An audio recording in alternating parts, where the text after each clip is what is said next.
इस समय खेती की बहुत सारी अलग अलग विधियां लोग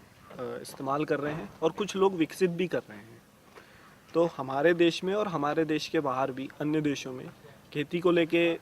बहुत सारे प्रयोग चल रहे हैं और मानव पिछले 10,000 सालों से खेती कर रहा है, तो उसने ऑलरेडी खेती में बहुत सारे प्रयोग किए हुए हैं। तो पहले आज से अगर हम हमारे देश में 100 साल या 125 साल पीछे जाते हैं,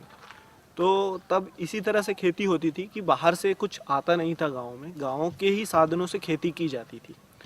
तो आज भी जो खेती की अलग अलग विधियां हैं, जिसको हम नेचिको फार्मिंग, ऑर्गेनिक फार्मिंग या ऋषि खेती बोलते हैं या पर्यावरणीय कृषि कहते हैं, तो इसमें बहुत सारी ऐसी विधियां बताई जाती हैं कि जिसमें आपके पास जो गाँव में उपलब्ध प्राकृतिक संसाधन है उनका इस्तेमाल करके आप किस तरह से बिना खर्च के या बहुत कम खर्च में खेती कर सकते हैं। तो ये जो विधियां हैं या अलग अलग विधियों में ये जो छोटी छोटी तकनीकें हैं, इन सब को लेके हम लोग जो अपने सीसीए के गाँव में इनका इस्तेमाल कर रहे हैं, क्योंकि यहाँ थोड़ा ये भी समझना होगा कि हर गांव की भौगोलिक स्थिति और प्राकृतिक संसाधन अलग अलग हैं। तो सारे ही गांवों में एक ही तकनीक चल जाएगी ऐसा है नहीं। तो हमारी ये कोशिश भी नहीं कि हम ऐसा कुछ करें जो यूनिफाइड हो। हम यही चाहते हैं कि हर गांव अपने प्राकृतिक संसाधनों को समझे और अपने प्राकृतिक संसाधनों को बनाए रखने के लिए या बढ़ाने के लिए उनको किस तरह की खेती की तकनीक अपनानी चाहिए और किस तरह की फसलें लेनी चाहिए, ये हम उनको एहसास कराने की कोशिश कर रहे हैं। और इसमें सबसे बड़ी समस्या ये है कि अभी हम लोग खेती को अपने सर्वाइवल का या जीवन जीने का एक तरीका देख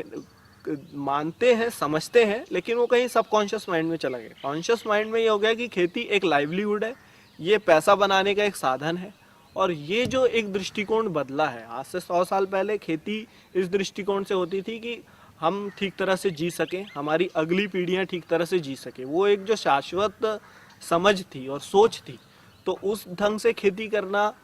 वो अलग था। वो अलग तकनीकों का इस्तेमाल कर पाते थे और उतना श्रम कर पाते थे, उतने साधनों का वो इस्तेमाल उस तरह से करते थे। लेकिन ये जो बदलाव आया है कि हम रसायनों का इस्तेमाल करने लगे, बहुत ज़्यादा पानी का इस्तेमाल करने लगे, तो ये ज़्यादा का जो ग्रोथ का मॉडल आया है, ये इसीलिए आया है कि अब हम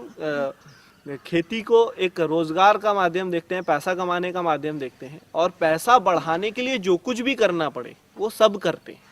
तो इस प्रक्रिया में ये भी हो रहा है कि जो हमारा उत्पादन है वो किलो में बढ़ रहा है, टन में बढ़ रहा है, लेकिन जो उसकी गुणवत्ता है, जो उसके अंदर पहले पोषक तत्व हुआ करते थे और उसको पहले लोग जब खाते थे और वो जो ऊर्जा मिलती थी, वो आज नहीं मिल रही है। लेकिन अभी भी हमारा मार्केट सारा जो आपको दाम देता है वो आपके उत्पादन की खूबसूरती के ऊपर और उसके वजन के ऊपर देता है, उसकी गुणवत्ता के ऊपर नहीं देता है। तो जब तक उपभोक्ताओं को भी ये चीज़ नहीं समझेगी और वो उस चीज़ के उन उत्पादों के लिए किसानों को उचित मूल्य देने के लिए तैयार नहीं होंगे, तब तक भी किसानों के लिए एक समस्या है कि वो उन तकनीकों की ओर क्यों जाएं कि जिसमें कृषि उत्पादों की गुणवत्ता बढ़ती है, क्योंकि वो थोड़ी ज़्यादा मानव श्रम मांगती हैं और प्राकृतिक संसाधनों का ज़्यादा बेहतर नियोजन मांगती हैं। तो उस पर खर्च थोड़ा ज़्यादा होता है, या अलग तरह से। तो आज किसानों की यही समस्या है कि जो ऑर्गेनिक तरीके से खेती करते भी हैं, उनके आसपास के जो बाजार हैं वो ऑर्गेनिक जो उत्पाद हैं उनकी गुणवत्ताओं को, उनके महत्व को उतने बेहतर ढंग से उपभोक्ता नहीं समझ पाते,